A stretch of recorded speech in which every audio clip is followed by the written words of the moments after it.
Singkat, Bang. Adik-adik mahasiswa, mungkin beliau karena tinggal di kota ya. Kami yang tinggal di kampung Sulawesi Tenggara sana, di pulau sana, bayangkan adik-adik kita berangkat ke sekolah menggunakan perahu. Tanpa mereka makan, mereka sampai di sekolah dalam kondisi perut lapar. Mana mungkin mereka bisa belajar dengan baik? Mana mungkin mereka bisa konsentrasi di sekolah kalau berangkat ke sekolah dalam kondisi lapar? Mungkin iya bagi orang-orang kota, tapi bagi kami orang-orang yang di kampung, yang di pelosok sana, sangat membutuhkan program MBG ini. Karena tidak pernah ada dalam sejarah anak-anak kita diberi makan, ya. Misalnya kita lihat ya di daerah-daerah pelosok banyak sekali ya anak-anak kita yang tidak mampu. Belum lagi kita bicara baru satu program ya, kita bicara MBG. Belum kita bicara soal bagaimana sekolah rakyat. Oke, sebelum kita spesifik di MBG dulu, saya minta tanggapan Fatima dulu. Saya rasa tadi sudah bahkan disebutkan ya bahwa ada sesuatu yang lebih penting sebetulnya dari mengisi perut lapar itu bagaimana anak-anak di daerah yang akses pada sekolahnya itu masih terhambat gitu. Saya tidak bisa membayangkan ya, saya mungkin orang kota, tapi saya kalau membayangkan pada posisi itu, anak-anak itu, mereka harus sedemikian rupa berusahanya sampai mungkin harus menyeberangi jembatan putus dan sebagainya untuk sampai ke sekolah, dan di sekolah mendapatkan makan bergizi ya. Itu menjadi sangat minor ya dibanding bagaimana perjuangan dia untuk harus ke sekolah gitu. Nah saya rasa sebelum kita memberikan yang sunnahnya begitu ya, yang tambahan-tambahan ya, additionalnya yaitu dari bentuk MBG ini, makan bergizi gratis, apa yang wajib-wajib dan standarnya perlu dipenuhi dulu gitu. Menurut kami sih seperti itu. Ketika Pak Prabowo dan seluruh jajarannya menyatakan bahwa menerima kritik, pertama ketika kita dihadang saja berkali-kali, for konteks ya, kita berkali-kali dihadang, bukan hanya terakhir yang mendekati Bundaran HI, tapi sebelumnya sudah dihadang. Bahkan untuk sholat Jumat saja tidak boleh. Kita tidak merasa itu gestur terbuka terhadap kritik gitu. Dan yang kedua yang ingin saya katakan adalah presiden itu tidak dipilih oleh rakyat dengan ekspektasi bahwa beliau tuh akan berterima kasih saja ketika dikritik gitu. Apa sih yang rakyat inginkan? Rakyat tuh inginnya ketika ada sesuatu hal yang disampaikan oleh mereka, ada hal yang Pak, Anda mungkin salah Pak, kita tidak ingin seperti ini, dijawab dong oleh presiden gitu. Harapan rakyat itu seperti itu. Apa versimu Pak Presiden? Maka presiden menjelaskan ini begini untuk isu ini begini. Bukan ada isu diterima, oh terima kasih loh. Ini dipilih 58% yang dibanggakan dari dulu, tapi ketika rakyatnya itu punya pertanyaan, punya aspirasi, hanya terima kasih tidak ada output gitu. Kalau hanya terima kasih itu kalau kita habis scan QRIS Pak, itu ada terima kasih otomatisnya. Kita nggak perlu presiden gitu kalau hanya untuk mengatakan terima kasih ya. Presiden tuh untuk menyampaikan solusi, dan rakyat itu berhak tahu ketika presiden mengalami hambatan, itu tidak boleh sembunyikan. Itu yang kita rasakan sekarang. Kenaikan harga BBM yang non subsidi itu adalah pilihan yang sangat terpaksa gitu. Nggak ada, kalau seandainya kemampuan fiskal kita untuk menahan itu mungkin masih bisa kita dorong, tetapi itu sudah termasuk kompensasi energi sudah menyerap sangat. Berarti fundamental ekonomi kita memang ada masalah. Sayangnya saya bukan ahlinya, Bang. Argumen bahwa oh ini terpaksa segala macam. Saya mungkin di sini ingin mewakili teman-teman yang di bawah ya, untuk menyampaikan bahwa sebetulnya disitulah justru yang membuat kita ini semakin marah gitu. Karena oke, kita punya presiden dengan segala jajaran yang bertambah-tambah itu posisi-posisinya, kita tentu mengespektasikan negara yang stabil yang bisa membuat kita makmur gitu. Tidak ada kata terpaksa.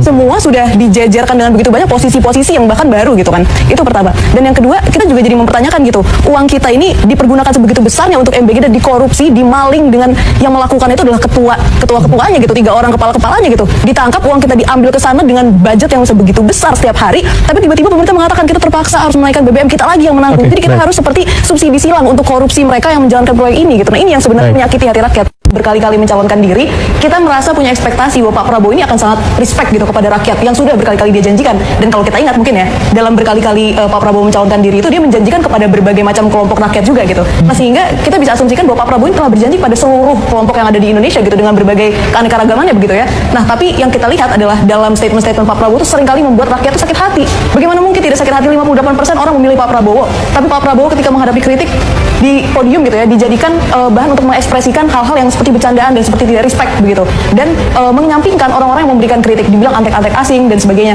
Nah ini yang kita pertanyakan dari seorang presiden gitu.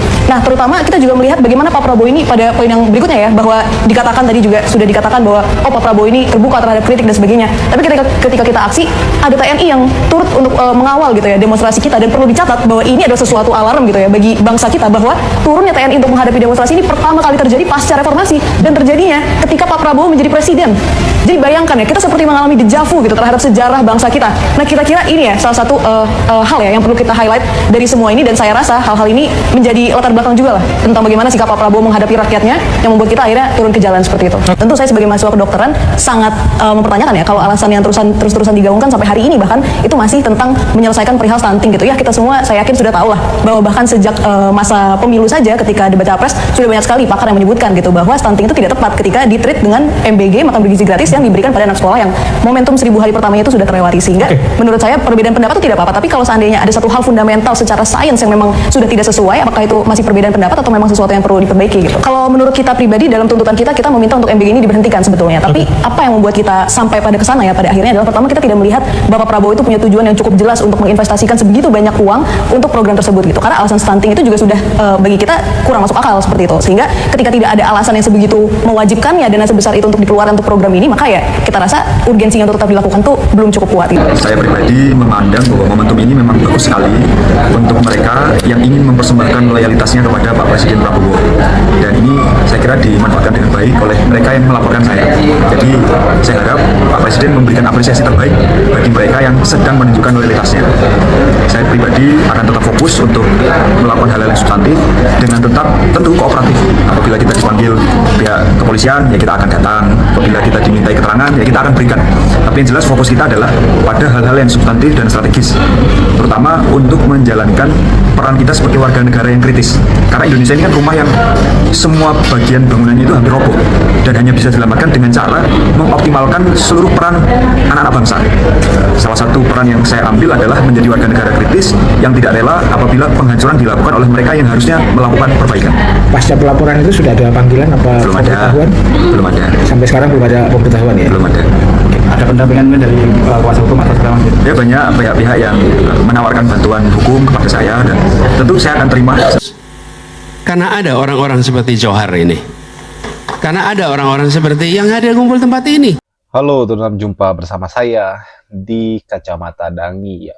Kalau kita melihat teman-teman bagaimana debat sengit antara Fatimah ya, Universitas Indonesia teman-teman, ini sangat luar biasa ya, dengan siapa lagi ya, anggota dewan teman-teman ya dari partai